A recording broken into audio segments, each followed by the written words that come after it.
Hello, what is growing on, friends? Cece here, just with a little vlog this week all about how we're getting ready for spring here in the Green Dream City. Yes, it's only the end of February, but it is 4 to 6 weeks before our frost date. This all started off with us cataloging and organizing our current seed libraries to see what we have and get ahead of ordering the things that we would like to order, filling in those gaps. A couple plants that we are planting right now, birdhouse gourd and loofah gourd, as Muggsy will tell you in a little bit, have a very long germination period and an even longer growing season. So it's important for us to get them in the dirt now if we want to have them by the end of summer. Asparagus and artichoke can be started as early as January, so we're a little behind schedule, but we will not be deterred. We'll go ahead and get those planted this week.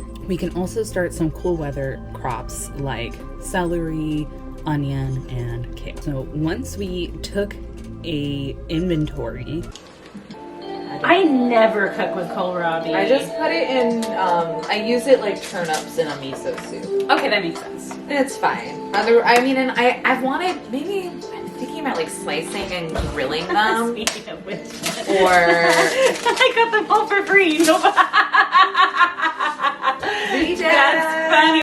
on what seeds we had and what we needed. I placed an order with Baker Creek heirloom seeds. It's nice to also get your order in early in the season, as a lot of the really high demand varieties will sell out. While I waited for the seeds to arrive, I did a viability study on some very, very old onion seeds I had laying around.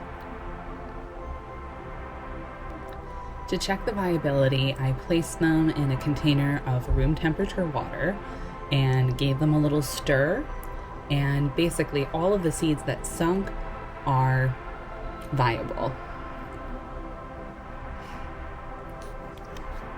When you're working with really small seeds, it helps to spin it because the cyclone effect will basically pull all of the viable ones to the bottom. One of my books recommended germinating onion in a container at least 4 inches deep. So I DIY'd a sprouting container using 2 empty tofu containers. Upcycle for the win. So let's take a peek at what Muggsy got into starting her seeds this week. So I'm really excited to plant these seeds. These are the seeds that Cece and I harvested from our bottle gourd. We soaked these seeds overnight and we were able to see the viability of the seeds, and I picked out the ones that were on the bottom. They were heavy, they had a strong endosperm. Birdhouse gourds are sort of notoriously slow to germinate. It can take up to 6 weeks for us to even see a tiny sprout. So that's why we soak them. When you soak seeds overnight, it helps to break down that outer seed coat, which is basically what protects the plant from the elements.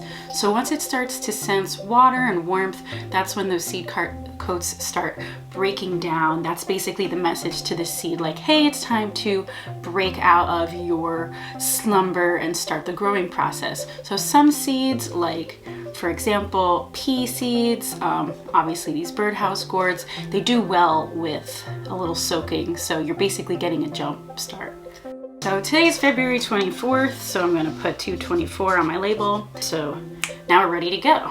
I have my pre-moistened soil, and I'm going to use these peat pots because it's recommended to plant these gourds in a peat pot so that when we transplant them outside, once it's warm enough, then they will be able to be planted without their roots disturbed.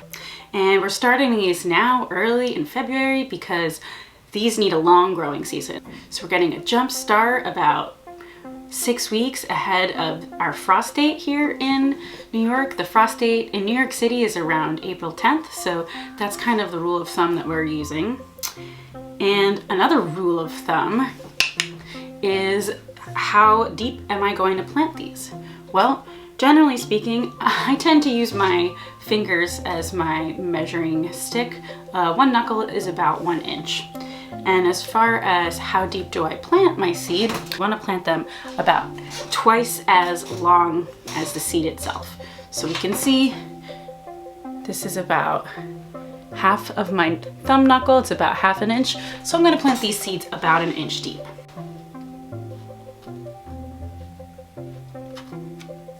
My soil is pre-moistened so that when I do water it again after, it disturbs the seed less that way.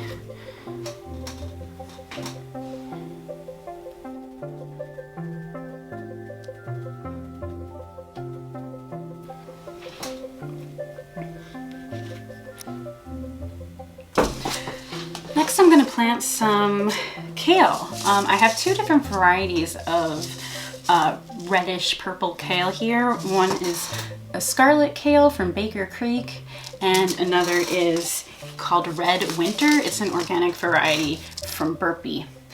These are both seeds that I've used last season. And kale is a really great crop to grow in New York because it's very cold hardy. It's actually a biennial, so it'll stick around for 2 years and survive through the winter. And the second year you're gonna see it gets all these beautiful yellow flowers on it. So kale, you're gonna see the seeds are quite small. So again, going off of our rule of thumb from before, it's just gonna be 1/4 of an inch deep to plant the kale. So I am going to plant these kale, and then I'm gonna plant these chives. So I'm gonna use each of one of these different rows is gonna be a different variety.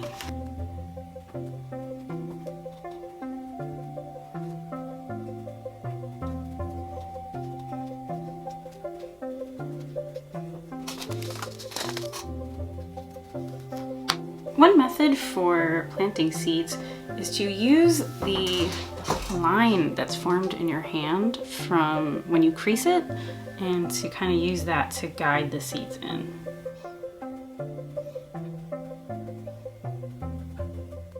I wanted to press record this morning because my first seed order for the year has arrived. Ooh, strawberry blonde calendula.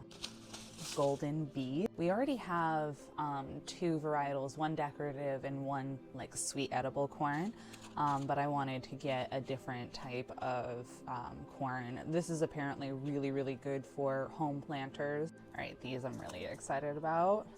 Chinese 5-color pepper. Oh, I took out 2 at once. I'm just getting ahead of myself here. Tomatillo verde. I like to make salsa. That's it, that's all. And then I decided to get Romanesco. Let's see. Again, I took 2 out again. Look at me, I'm just too excited. All right, so I got Salvia Queen. For eggplant, I went for Nagasaki Long. Okay, remember, just take 1. We're going 1 at a time. Ooh. So I went ham on the tomatoes. I mean, I think we're gonna end up having like 5, maybe 6 varieties of tomatoes, but I don't think anyone's ever complained about having too many tomatoes. So these guys, chocolate pear, aha! And we will be trying our hand at growing loofah. Usually when you order from Baker Creek, you get 1 free seed, usually something they have in excess. Lettuce, that's fine. Easter basket radishes. These are always my favorite. Oh, I got excited again, but that's fine because it's 2 more of my tomato varieties. So for a beefsteak varietal, I went for these carbon tomatoes. And then this is kind of like a legendary favorite of the Baker Creek catalog, the atomic grape tomato. Look at those colors. I'm a sucker for cute colored tomatoes. I don't know about you. I'm doing Tom Thumb peas. We'll be opening an online nursery for delivery here in Brooklyn, maybe into Queens, maybe into Manhattan. I want to focus on doing these kind of micro varieties. Again, we buy from Baker Creek because it's pretty. I went for this pink Chinese celery. Ooh, I'm getting the rainbows. There we go. Let's get some rainbows in there. Less face, more rainbow. The Tom Thumb lettuce. Okay, this is what I've been waiting for. This is why I placed the order We're gonna grow some artichokes. I'm already about a week or so late on planting it, but we're gonna make it happen. I'm gonna get it popping. Some more cucumber varieties. Ah, yes, and more mini varieties, mini bell pepper mix. More beets, bull's blood, excuse me. This I'm really excited about too. Brussels sprouts. This is a flower corn, Hopi pink corn.